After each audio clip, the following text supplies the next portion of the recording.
wonderful to have you here back on Biashara Tuesday. Engage with us, social media platforms, hashtag Biashara Tuesday.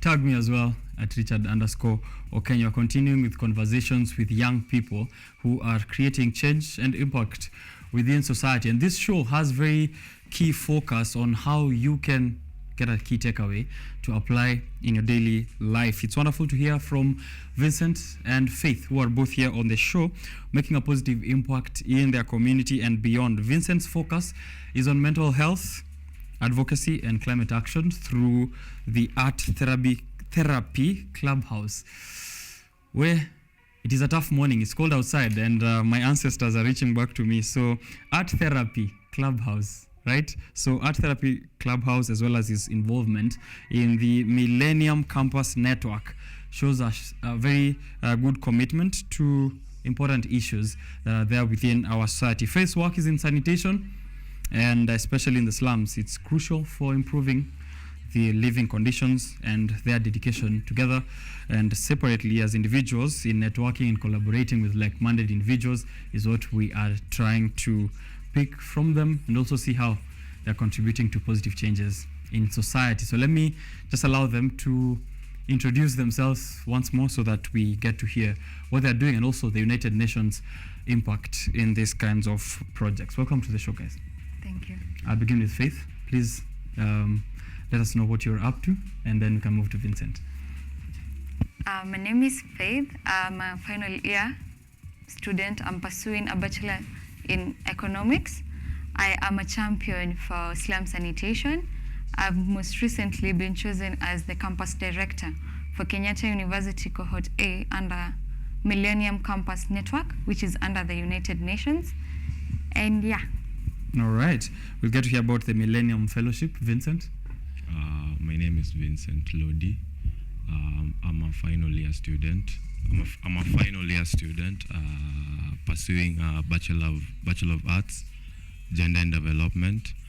I'm the campus director, co-campus director, Kenyatta University, Cohort A. Mm-hmm. Yeah, and my project is majorly on mental health. All right. What's Cohort A, guys?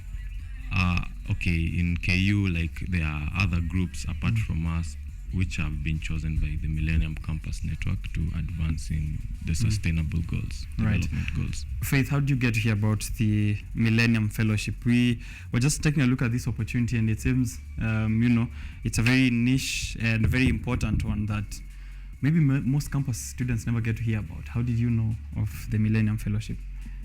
In my class, there's a 2022 alumni who posted the link and encouraged me to try my luck, and I applied. It took months, and yeah, I got the part. All right. What's the process like, Vincent, to apply to this? First of all, you visit their website. After visiting their website, you'll find the application form. Like for now, currently, the class for 2024 application is already open. So when you visit the website, you'll get to see the application form. Then they'll ask you some questions about your project and what you are passionate about. All right. Yeah. What are the benefits? Maybe I can get it from Faith here. What are the benefits one gets as a fellow under this Millennium Fellowship? The MCN provides resources. It provides networking. I am a co-director Cohort A, which is comprised of 25 people. Each of the 25 people have different projects.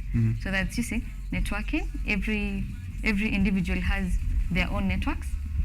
The fellowship sends us newsletters weekly. There is webinars weekly, so you get to know more people from Kenya and outside Kenya. It's extensive. All right.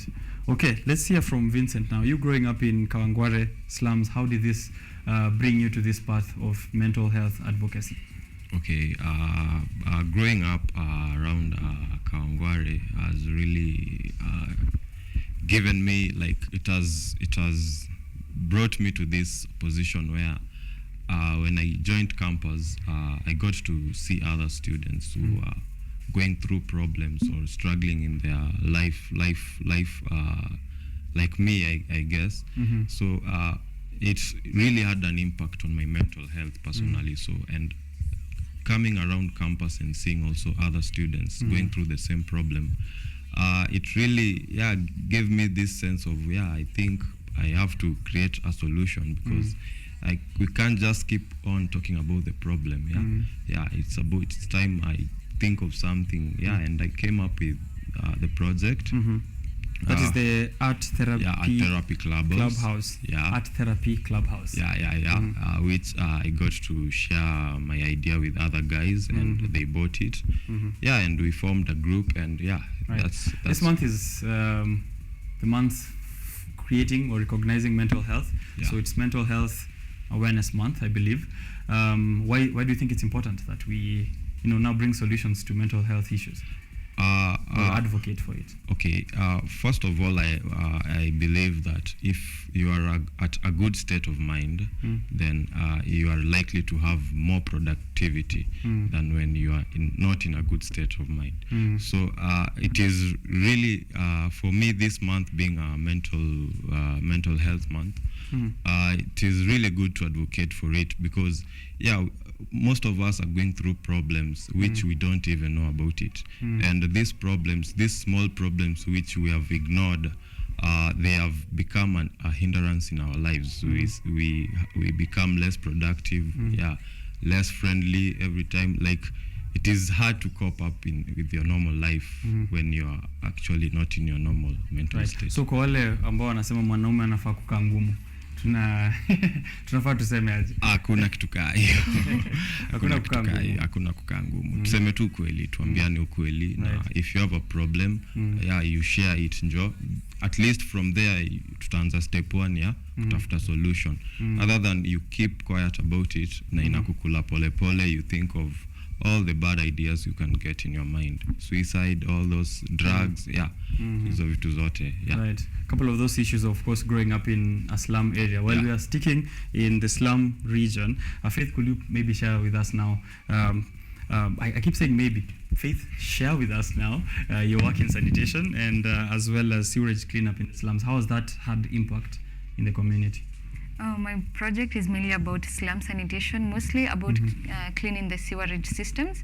If you've ever been to a slum, you will know that there aren't proper, sewerage system. Dumping sites are everywhere. Everywhere you go, what are they called? Mtaro. These mtaro systems ziko clogged up. Exactly. Right. So in 2020, ndo nilianza. In 2020, I had a team. Slum sanitation really requires proper equipment, such as the boots, the gloves, the rakes, and hands-on. Inahitaji manpower. So it's really something that I'm proud of. The slum, that is Mukuru kwa Ruben, we cleaned up the mtaros, and then the water was able to flow.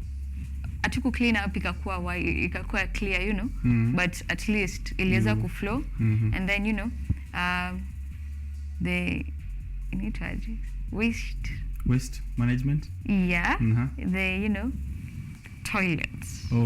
The toilet systems aren't that good there, so you have to clean up really extensively, otherwise you will get cholera.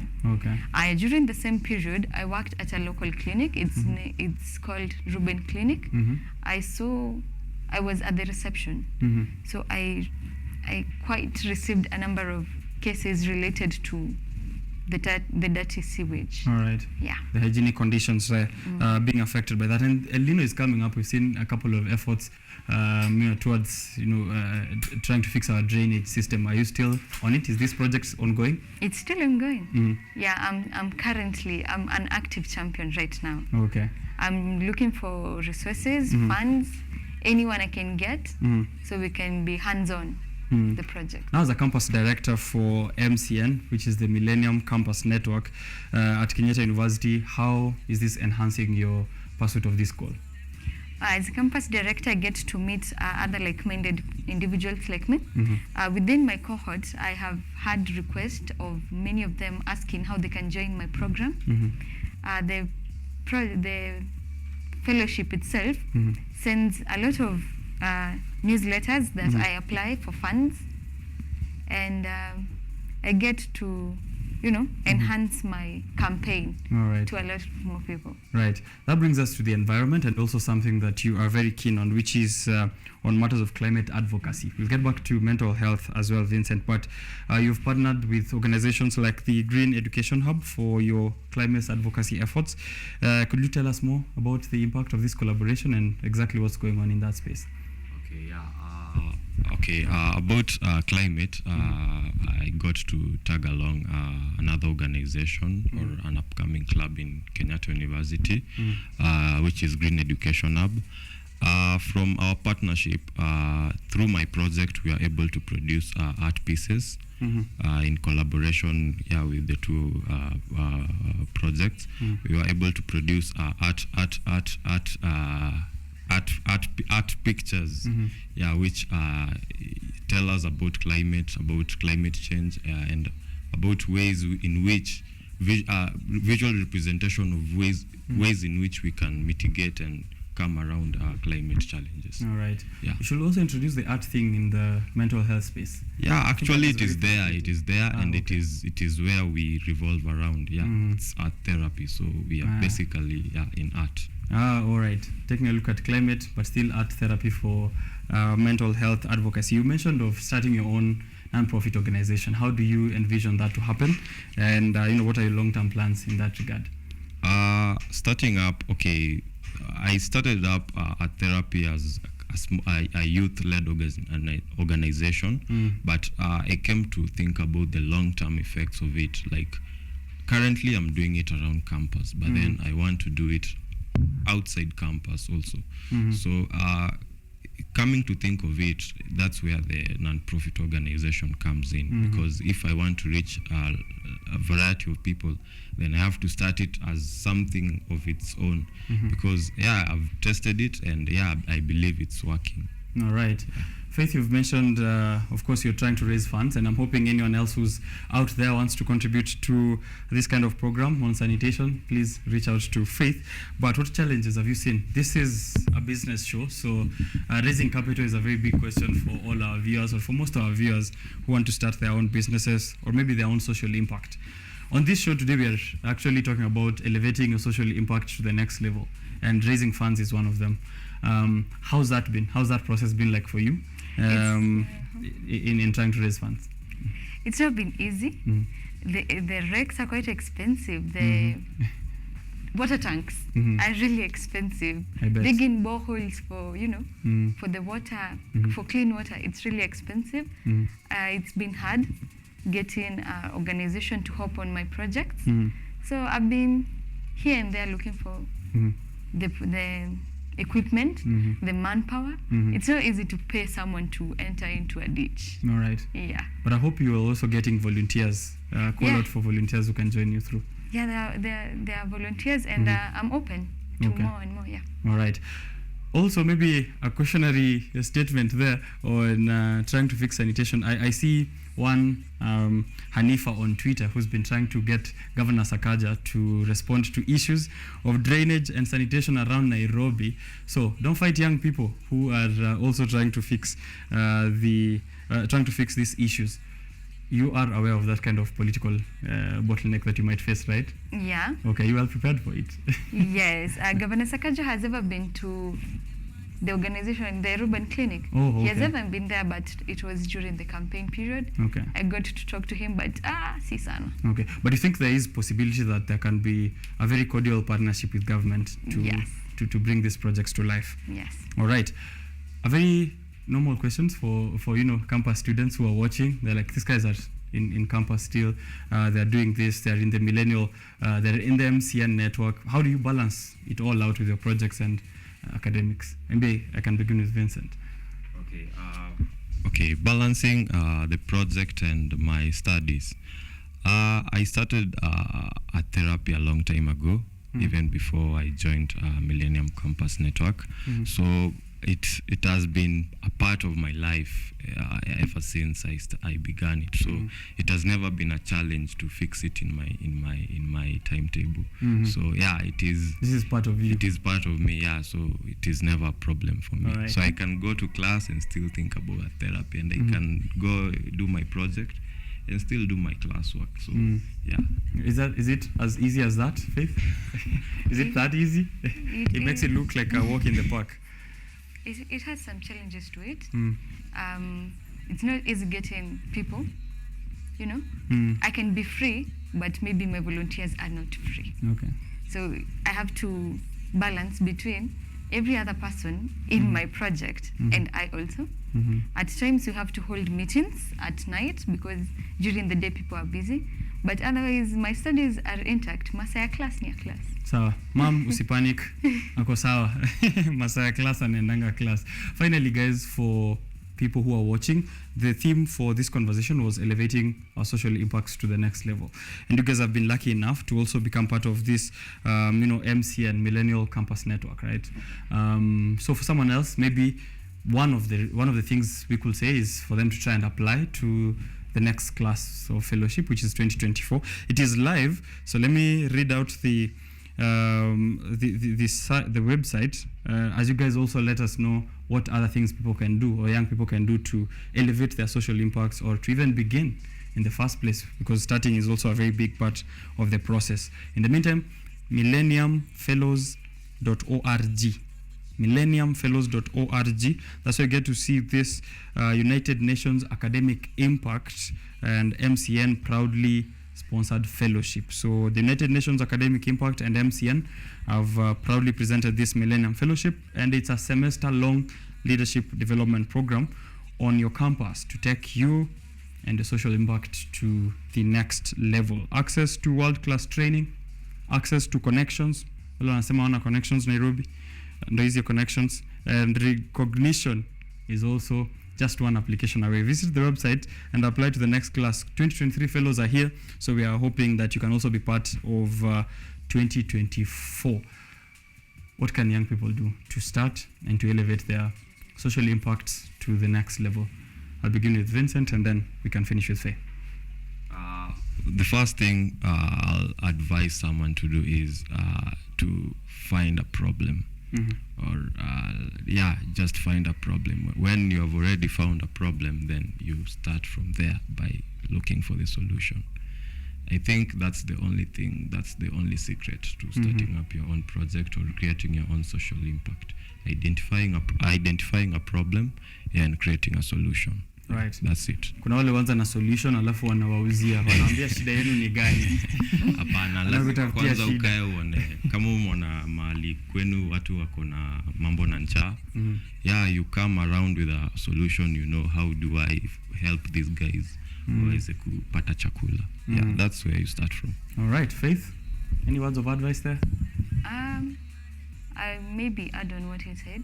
Where you are, answer hapo.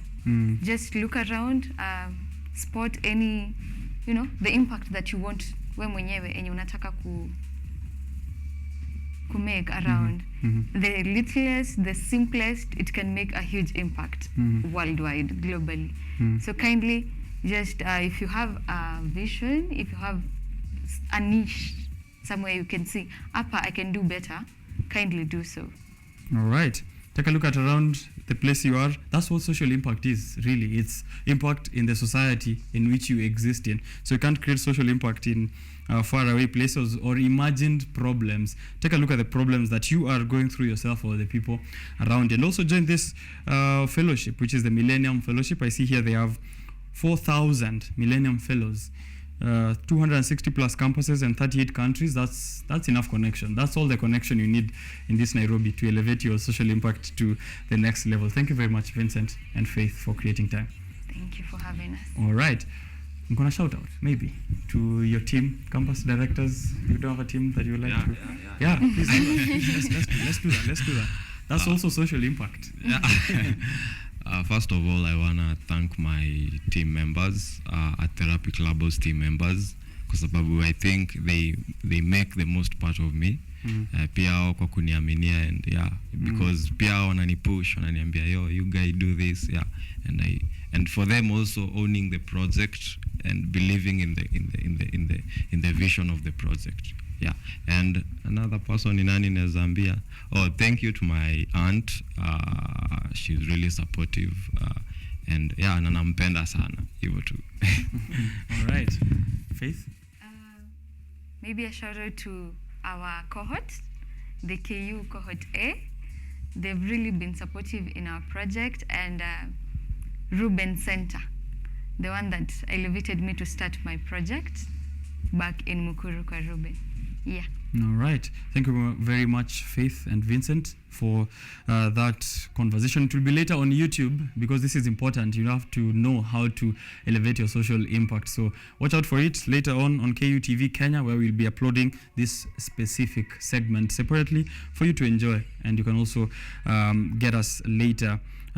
On that very same platform. That is KUTV Kenya on YouTube. I'm going for a short break. I'll be back with two gentlemen now, young people as well, but they are focused on the world of politics. One is a political journalist right here from KUTV, and the other is a politician to be. So we're going to have a very interesting conversation on the newspaper review section. Don't miss out on Nick and Deno, who are coming through. Short break.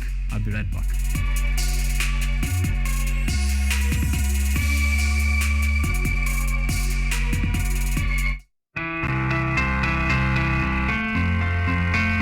Millennium Campus Network, we believe in student leaders and student-based organizations advancing global development. Young people have many innovative ideas and talents that could change the world. My student organization is Banjika. We create educational workshops and products to foster youth-driven innovation and entrepreneurship around the world. We are preparing the next generation of global leaders to challenge the paradigms that perpetuate inequality, to reimagine a human-centric approach to global development, and to improve their impact, specifically by supporting their organizations' operations, partnerships, resources, and leadership transitions. MCN's been around for 6 years. In that journey, we've empowered and educated over 5,000 student leaders from 300 campuses. And those students, they're incredible. They're part of organizations like UNICEF, Engineers Without Borders, GlobeMed, Partners in Health.